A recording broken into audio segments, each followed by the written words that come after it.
Mr. President, I noticed in your speech you mentioned many times about ASEAN centrality.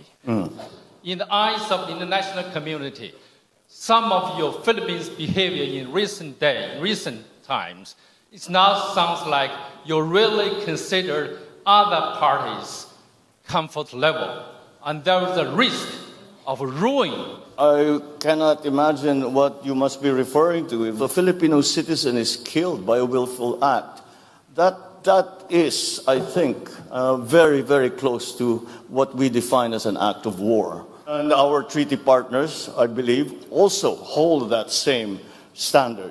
Patuloy na apektado ang China dahil sa pangamba sa PH-US Mutual Defense Treaty. Ang Mutual Defense Treaty, MDT, sa pagitan ng Estados Unidos at Pilipinas na pinirmahan noong 1951 ay mahalaga sa pagpapanatili ng seguridad ng Pilipinas sa West Philippine Sea. Ayon sa kasunduan, ang anumang armadong pag-atake sa mga pampublikong sasakyang dagat, sasakyang panghimpapawid o puwersang militar ng alinmang bansa sa rehiyon ng Pasipiko, kasama na ang South China Sea, ay magdudulot ng mutual defense commitments. I want to be very clear. The United States defense commitment to the Philippines is ironclad. Any attack on the Filipino aircraft vessels or armed forces will invoke our mutual defense treaty with the Philippines. Ang MDT ay nagbibigay ng karagdagang proteksyon sa Pilipinas sa pamamagitan ng pangakong military aid mula sa US. Sa harap ng patuloy na pag-angkin ng China sa halos buong parte ng South China Sea, ang pagkakaroon ng kasunduang ito ay nagpapatibay sa posisyon ng Pilipinas laban sa mga agresibong hakbang ng China. Bukod dito, ang MDT ay humihikayat ng mas mahigpit na kooperasyon sa pagitan ng dalawang bansa sa aspeto ng depensa at seguridad, kabilang ang mga pinagsamang pagsasanay militar at pagpapalakas ng mga kakayahang pandepensa, tulad na lamang ng naganap na balikatan nitong taon lamang sa Fort Magsaysay, Philippines. Matagal nang hindi magkasundo ang dalawang superpower na bansang China at USA. Dahil sa Mutual Defense Treaty, mas nagpapalubha pa ito sa tensyon sa pagitan ng Pilipinas at China. Ang presensya ng militar ng USAA sa rehiyon ay madalas na binabatikos ng China bilang isang panghaharas umano. Ayon sa China, ang kooperasyong militar sa pagitan ng US at Pilipinas ay nagdudulot ng destabilization at maaaring makasama sa kanilang mga karapatan sa South China Sea. If there was an incident that ended up killing a Filipino serviceman, be they a Coast Guard or in the military and part of the Navy, well, that would be that would certainly increase the level of response, and if by a willful act on a Filipino, not only serviceman, but even a Filipino citizen, if a Filipino citizen is killed by a willful act, that is, I think, very, very close to what we define as an act of war, and therefore we will respond accordingly. And our treaty. Sa mga nakalipas na taon, limitado lamang ang pasensya ng mga sundalos ng Pilipinas. Ang pagroronda ng Chinese Coast Guard sa teritoryo ng Pilipinas ay malinaw na iligal.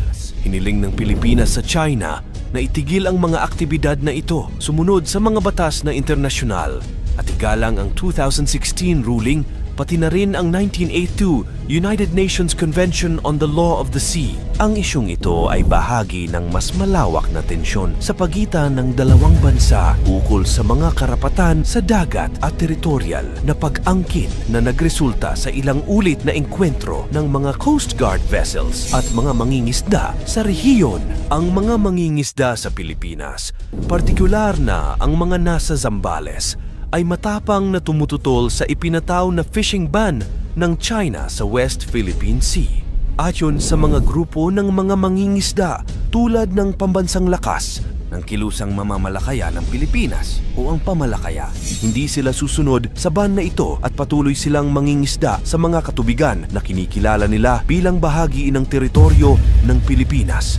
Ayon kay Joey Marabe, Coordinator ng Pamalakaya Zambales, walang karapatan ang sinumang dayuhan na magbawal ng pangingisda sa kanilang sariling teritoryo. Nagpahayag din ng pamahalaan ng Pilipinas ng pagtutol sa unilateral fishing ban na ipinataw ng China at hiniling nito sa Beijing na itigil ang mga ilegal na gawain na lumalabag sa soberanya at mga karapatan ng Pilipinas. Matagal nang nakararanas ng harassment ang mga mangingisdang Pilipino mula sa mga barko ng China sa pinag-aagawang mga katubigan na nagdulot ng malaking pagbagsak sa kanilang kabuhayan. Bilang tugon, nag-organisa ang Pamalakaya ng isang collective fishing expedition sa Zambales kung saan maraming maliliit na bangkang pangisda ang inaasahang lalahok upang ipakita ang kanilang pagtutol sa nasabing fishing ban. Kaya dahil dito, hindi pinalagpas ni Pangulong Bongbong Marcos at nagbigay ng matapang na pahayag kaugnay sa pangingisda ng China sa West Philippine Sea. Ayon kay Marcos, hindi magpapasindak ang Pilipinas sa harap ng mga banta at agresyon ng China. Iginiit niya na patuloy niyang ipagtatanggol ang teritoryo ng Pilipinas laban sa mga iligal at mapang-abusong hakbang ng China sa lugar. Sa isang panayam, binigyang diin ni Marcos na patuloy niyang susuportahan ang karapatan ng mga Pilipino sa West Philippine Sea at tiniyak na magpapatupad ang pamahalaan ng mga angkop na hakbang upang protektahan ang ating mga teritoryo. Sinabi rin niya na nakikipag-ugnayan siya sa mga kaalyado ng Pilipinas tulad ng Estados Unidos at Japan upang mapalakas ang depensa laban sa mga pagsalakay ng China. Pinalagan pa ng China ang pahayag ni Pangulong Ferdinand Bongbong Marcos ungkol sa banta nitong i-detain ang mga trespasser sa South China Sea. Ayon kay Marcos, ang ganitong hakbang ng China ay hindi katanggap-tanggap at labag sa United Nations Convention on the Law of the Sea. Giniit ng Department of Foreign Affairs, DFA, ng Pilipinas na ang bagong regulasyon ng China na nagbibigay ng kapangyarihan sa Chinese Coast Guard na detain ang mga dayuhan ng walang paglilitis ay iligal kung ipapatupad sa mga lugar na lampas sa kanilang jurisdiksyon sa South China Sea. Ang katwiran pa ng China na hindi dapat ikabahala ang bagong regulasyon nila na arestuhin ang mga papasok na mga dayuhan sa inaangkin nilang teritoryo sa South China Sea. Sa isang press conference, sinabi ng Chinese Foreign Ministry spokesperson Mao Ning na layon lang ng hakbang na ito na makaroon ang kaayusan sa lugar. Wala rin umanong dapat ikatakot ang mga individual o grupo kung wala naman silang ipapakitang iligal ng paggamit o hakbang. Ikaw, ano ang masasabi mo sa ginagawang ito ng China tungkol sa fishing ban sa West Philippine Sea? Ikomento mo naman ito sa ibaba. Paki-like ang ating video, i-share mo na rin sa iba. Salamat at God bless.